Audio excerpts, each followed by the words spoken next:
Estamos entrando na terceira sessão de terapia. Na terceira sessão, completou sua história deveras característica de seus esforços para cumprir seu juramento obsessivo.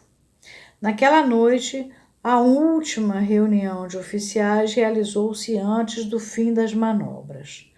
Coube-lhe responder ao brinde de O Cavalheiro da Reserva. Ele estava bem, mas como se estivesse em um sonho, de vez que atrás de sua mente estava sendo incessantemente atormentado pelo seu juramento. Passou uma noite terrível. Argumentos e contra-argumentos debatiam-se entre si. O principal argumento fora, naturalmente, que a premissa na qual se baseava seu juramento de que o tenente A lhe pagara o dinheiro provou ser falsa. Entretanto, consolara-se com o pensamento de que o negócio ainda não estava concluído, pois A estaria, na manhã seguinte, dirigindo-se com ele por parte do caminho até a estação ferroviária em P.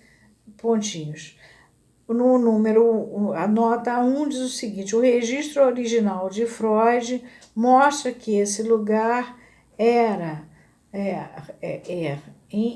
eu não consigo pronunciar. Deve ser uma palavra tipo da Polônia, não sei. P-R-Z-E-M-Y-S-L.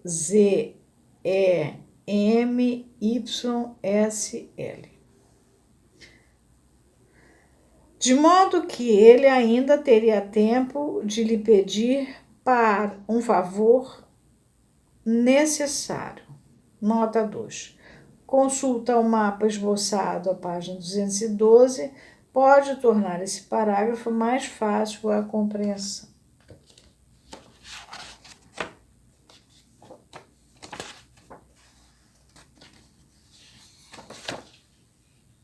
Não está na página 212. Então, eles falaram errado. Deve estar em alguma outra página, mas eu vi esse mapa. Não sei se na historinha que o Freud cria, ou se nessa mesma, mas eu vi esse mapa. Aparece no caso, sim.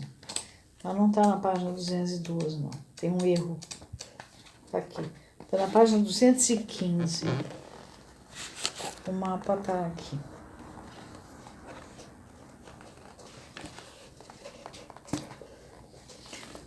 A cena das manobras está aqui. O correio fica aqui.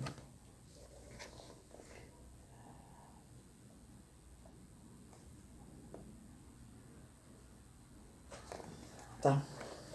Enquanto vamos assim.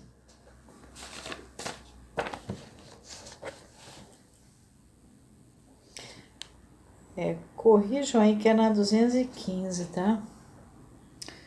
Bom, voltando. Na realidade, ele não o fizera e permitiu a A sair sem ele. Contudo, dera instruções a seu adjunto para fazer A saber que ele tinha intenção de lhe fazer uma visita à tarde. Ele próprio alcançou a estação às 9h30 da manhã.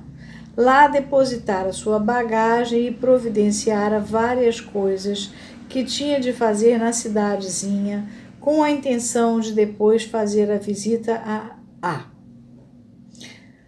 A vila para onde A fora nomeado distava cerca de 1 hora de viagem da cidade de P.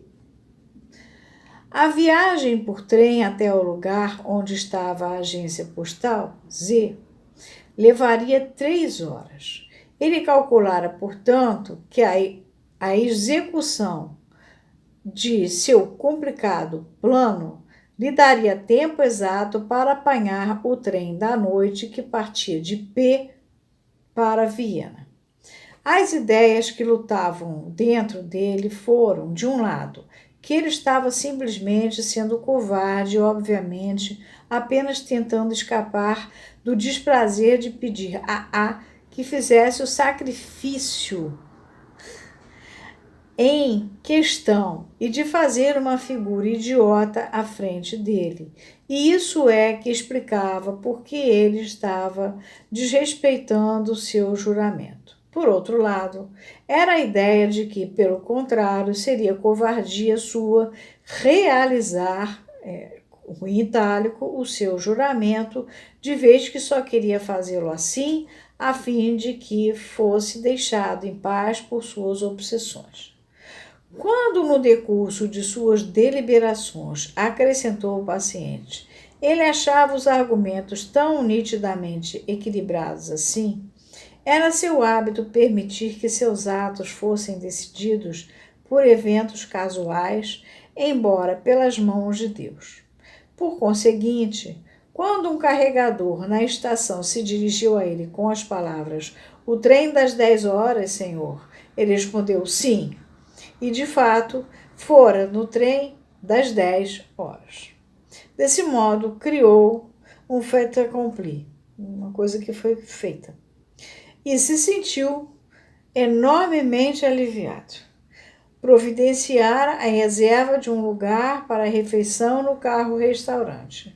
Na primeira estação em que pararam, lembrou-se de repente de que ainda tinha tempo para sair, esperar pelo próximo trem que descia, viajar de volta nele até P, dirigir-se até o lugar onde o tenente A estava aquartelado, de lá empreender a viagem de trem de 3 horas de percurso, junto com ele até a agência postal e assim por diante.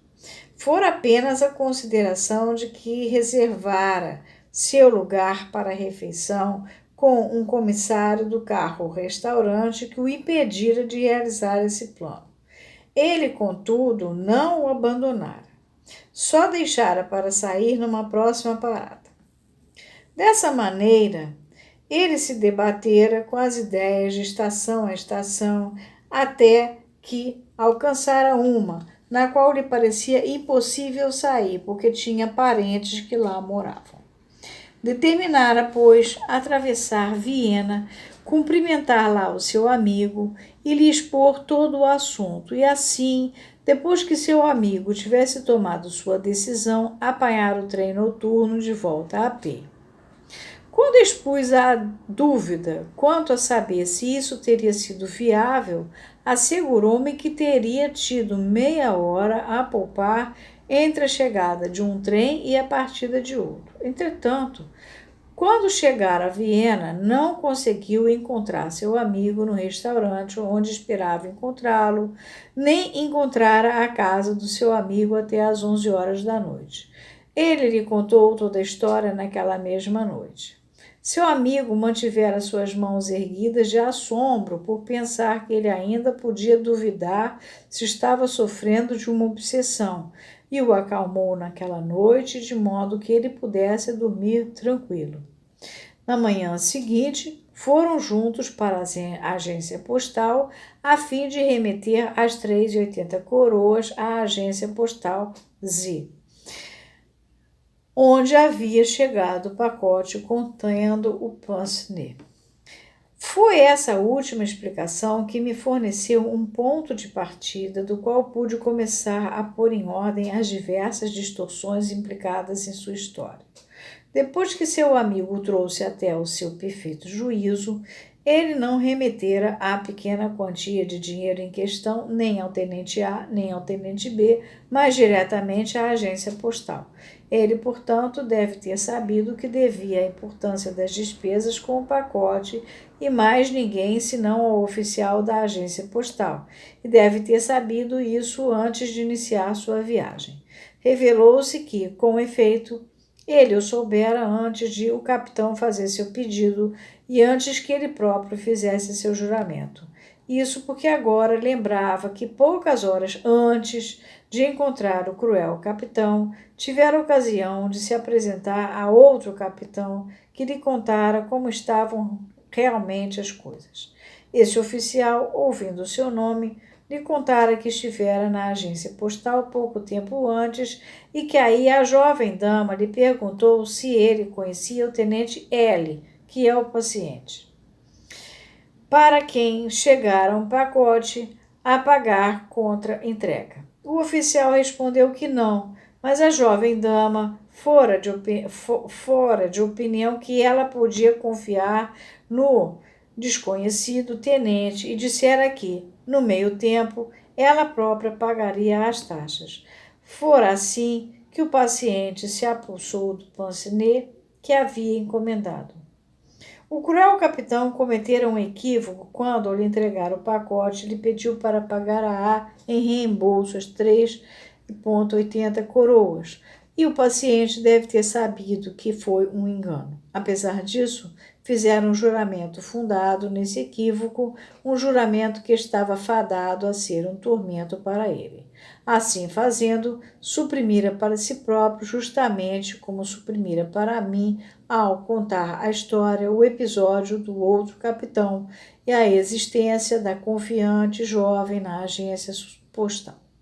Devo admitir que, quando se fez essa correção, seu comportamento se tornou cada vez mais sem sentido e ininteligível do que antes. Depois que deixou seu amigo e retornou à família, suas dúvidas mais uma vez o assaltaram.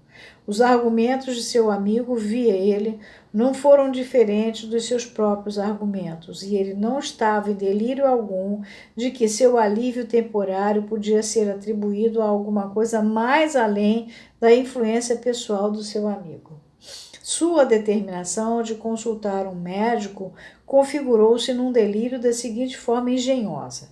Pensava que iria encontrar um médico que lhe desse certificação do fato de que, para recobrar a saúde, lhe era necessário realizar um ato tal como ele planejara com relação ao tenente A. E o tenente, sem dúvida, deixar-se-ia persuadir pela certificação e aceitar dele as 3,80 coroas. A oportunidade de um dos meus livros ter caído em suas mãos justamente naquele momento orientou a sua escolha para mim. Não era, contudo, questão de conseguir de mim um certificado. Tudo quanto me pediu foi fato muito razoável, ser libertado de suas obsessões. Muitos meses depois, quando sua resistência atingiu seu ápice, sentiu uma vez mais a tentação de viajar a pé, na tal cidade P, apesar de tudo, a fim de visitar o tenente A e realizar a farsa de lhe devolver o dinheiro. Aqui termina a terceira sessão e é interessante vocês repararem, ele trabalhava com hora marcada, portanto, o relato foi interrompido e foi continuado na terceira sessão, né? E graças a essa forçagem que Freud vai fazendo, a gente vai tendo a oportunidade de ver um neurótico obsessivo em ação. Quando a gente chega hoje na clínica, a gente já tem, fica muito claro para a gente. Agora, essa insistência nesse homem, essa coisa, na verdade, não passa de uma psicoterapia isso. Outra coisa que não é falado aqui, mas Lacan insiste sempre na questão do terço et monnaie. Foi na hora que estava a confusão armada, que ele tinha falado com um amigo, que tinha resolvido assim assado, aparece na frente dele o livro do Freud, que o Freud tinha editado, que é a Psicopatologia da Vida Cotidiana, de 1901. Quer dizer, então, e aí isso é que levou ele a Freud. Então, o acaso, né? A letra sempre chega, a carta sempre chega ao seu destino. Isso aí também é importante a gente pensar que a gente, Lacan, vai usar outros argumentos para trabalhar com isso.